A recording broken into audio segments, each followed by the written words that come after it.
Eh bien bonjour à tous messieurs dames, bienvenue sur cette nouvelle vidéo, j'espère que vous allez bien, c'est Fukio. Aujourd'hui on se retrouve pour l'hebdo crypto, pardon. On se retrouve du coup pour la semaine qui est du 24 octobre jusqu'au 2 novembre. Je crois que c'est ça, ouais, du 24 octobre à peu près au 2 novembre. Aujourd'hui, du coup, sur la journée, bon, qui est que 11h17, hein, nous avons quand même pas mal de rouge, mais sur toute une semaine, pratiquement, nous avons pas mal de bleu. Et oui, vert, pardon. Un Bitcoin qui a retrouvé les 20 000 dollars et quelques, 20 471. Un Ethereum qui repasse aussi au-dessus de la barre des 1500 dollars et quelques. 1553 à l'heure actuelle qui fait plus 6,87%, c'est pas mal du tout.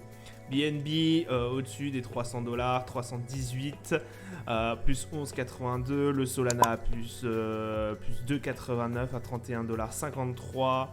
Le Dogecoin qui a fait plus 111 dollars 01 et ça on a énormément parlé du Dogecoin qui a 0,13 dollars et quelques.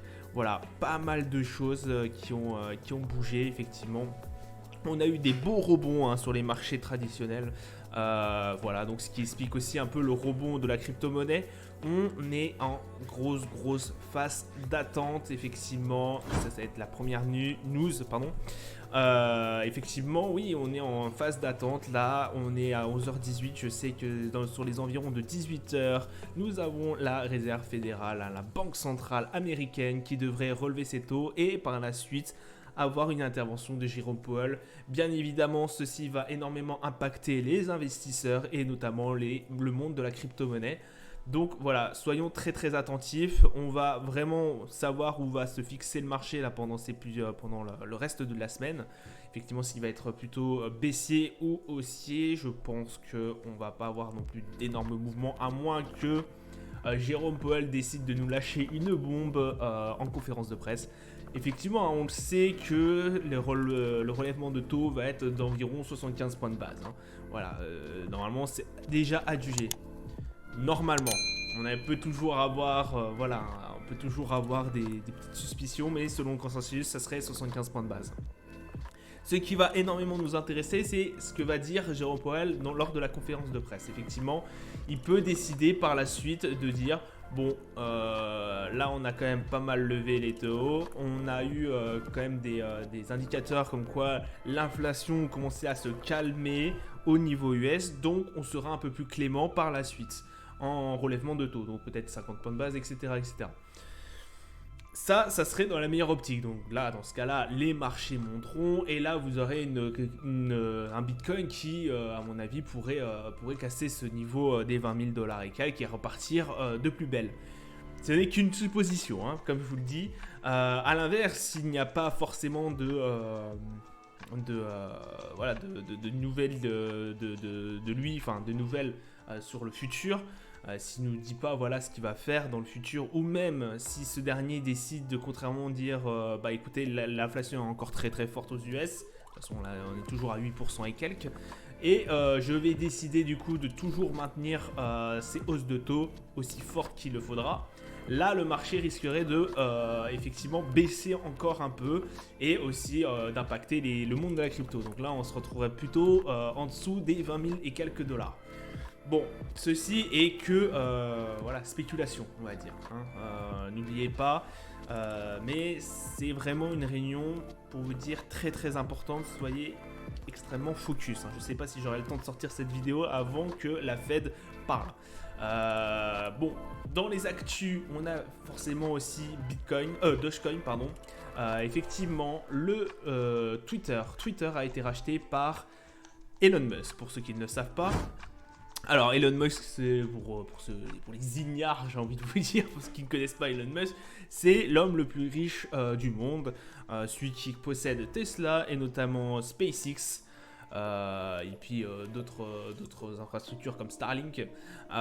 Et donc c'est un milliardaire qui est très proche du Dogecoin. Il a énormément encouragé et promu la crypto Dogecoin. Et quand il a acheté justement ce réseau social Twitter, les marchés ont extrêmement apprécié cet achat et notamment Dogecoin. Effectivement, puisqu'on sait qu'il est très proche de cette crypto-monnaie et qu'il en avait parlé qu'on pourrait peut-être éventuellement acheter un abonnement Twitter grâce au Dogecoin, etc. etc. Donc, ça a un peu remué tout. Dogecoin est monté en flèche, hein, il faut le savoir. C'est plus de 110% et quelques hein, sur la semaine, hein, rendez-vous compte, c'est énorme. Surtout dans un marché, surtout dans le contexte qu'évolue le marché à l'heure actuelle, c'est pas mal du tout. Donc du coup, le Dogecoin monte en flèche. Puisque simplement Elon Musk a acheté Twitter. Alors après, il est devenu PDG. Du coup, c'est le PDG de Twitter. Il va en faire ce qu'il a envie de faire, donc c'est-à-dire faire un réseau social, mais beaucoup plus libre. Voilà, je crois que de tête, il va débloquer le compte de Donald Trump. Enfin, il avait dit ça. Enfin, le problème, c'est qu'avec Elon Musk, il dit beaucoup de choses et on ne sait pas ce qui est vrai et ce qui est faux. On ne sait pas ce qu'il a derrière la tête.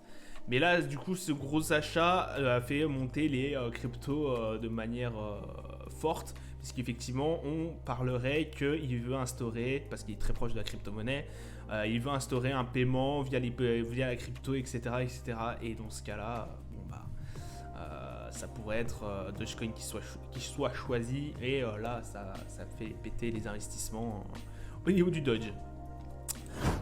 Donc voilà, il a aussi, Twitter travaillerait sur un wallet crypto intégré, comme je vous l'avais dit. Là, donc, on n'enlève Dogecoin, enfin, on n'enlève pas que Dogecoin, mais c'est une actu à part de Dogecoin. On parlerait effectivement que un wallet soit créé, donc un portefeuille virtuel sur Twitter. Il avait notamment mentionné qu'il voulait que Twitter en fait serve pas que à communiquer, mais qu'en fait il serve à faire plein de choses, notamment à, je crois, commander un taxi ou de la bouffe, pouvoir avoir un portefeuille intégré avoir un portefeuille de crypto intégré dessus. Enfin vraiment que Twitter soit un moyen aussi de paiement. On sait que notamment Elon Musk était un fan c'est lui qui a créé PayPal, je crois. De tête, ça a été son premier gros coup. Et voilà, en fait, il a pas mal de choses. Et il croit énormément en en Bitcoin, dans le monde de la crypto-monnaie et du NFT. Donc pourquoi pas aussi par la suite qu'il intégrerait du NFT. Il a vraiment pas mal de choses, d'options qui se présentent à lui maintenant qu'il a tous les pouvoirs sur Twitter. Donc bon voilà, ça pourrait être une révolution effectivement dans la transaction de masse des crypto-monnaies. On voit que ça se démocratise de plus en plus cette crypto-monnaie. Pour ceux qui pensaient que cette crise allait les mettre à plat, je ne pense pas. Effectivement, il y a de plus en plus de personnes qui s'intéressent à ça. On parle de protocole qui est beaucoup moins coûteux, qui est beaucoup plus fiable. Et voilà, qui permet aussi d'être plus rapide sur les transactions. Enfin, c'est vraiment peut-être une révolution. C'est une révolution dans les modes de transaction de paiement. Et donc, on voit forcément que certains, comme Elon Musk, ne s'en privent pas pour intégrer ça sur leur nouvelle plateforme. Et même, il avait surtout dit dans une actu qui remonte quand même assez longtemps, qu'on pourrait limite payer une Tesla bientôt avec de la crypto-monnaie. Donc, tout ça, c'est resté un peu du vent, mais je pense que là, Twitter, ça pourrait être une nouvelle plateforme où on peut pratiquement tout faire et notamment échanger de la crypto-monnaie. Ça ne m'impressionnerait, ça m'étonnerait même pas. Autre et dernière actu qui est toujours en rapport avec ça, on a je me rappelle plus comment il s'appelle, 6Z, je crois que c'est comme ça, 6Z. Bon, moi je l'appelle CZ. Le patron de Binance qui aurait en fait subventionné l'achat de Twitter. Subventionné, il aurait prêté un peu d'argent, du style 500 millions de dollars. Quoique, à Elon Musk pour que ce dernier puisse acheter aussi Twitter. Donc là, en fait, on rentre encore un peu plus dans voilà, dans cette association entre les crypto-monnaies, puisque CZ c'est le patron de Binance, qui est l'un des plus gros, c'est le plus gros exchange de crypto-monnaies au monde. Voilà, il aurait indiqué avoir viré 500 millions de dollars et qui aurait contribué à l'achat de Twitter via Elon Musk. Donc voilà, on voit quand même que Elon Musk est très proche du monde de la crypto. On voit quand même que il y a pas mal de choses, à mon avis, qu'il veut intégrer. Il veut intégrer de la crypto-monnaie dans ce Twitter. Voilà, on sait aussi que il n'est pas trop fan, de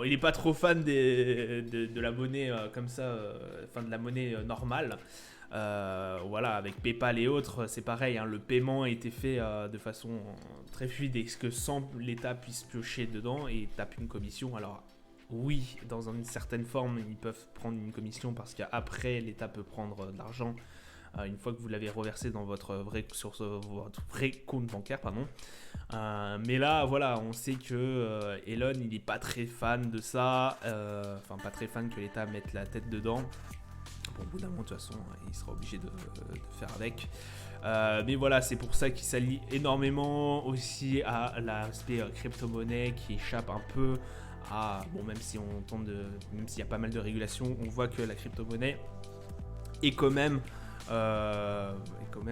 passe un peu sous les radars, on va dire, de tout ce qui est régulation et autres. Et justement, le Bitcoin et toutes les autres crypto-monnaies tendent à justement être en dessous des radars et se faire réglementer, mais pas plus non plus, quoi.